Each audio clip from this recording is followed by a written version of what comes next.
Со зачекорувањето во оваа година зачестија прогнозите на аналитичарите каква ќе биде. Тие зависат од нивните гледишта, но генерално кажано не се премногу оптимистички. Експертите се согласуваат дека ќе растат и продажбата на нови автомобили, но и нивните цени. Се очекува продажбата да се зголеми за околу 5%, што значи дека ќе се врати на ниво од 2021-та.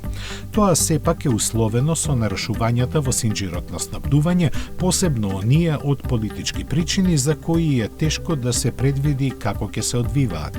Другите економски и производствени проблеми полека се средуваат, иако одредени нестабилности ќе останат.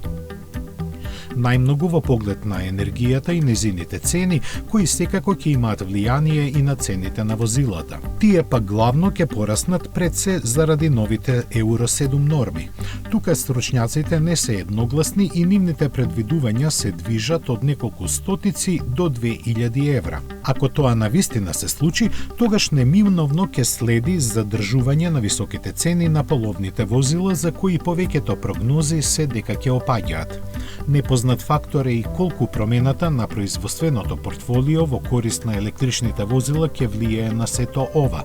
Сепак, она во што сите се согласуваат е дека конкурентноста на европската автоиндустрија во светски рамки ќе опаѓа.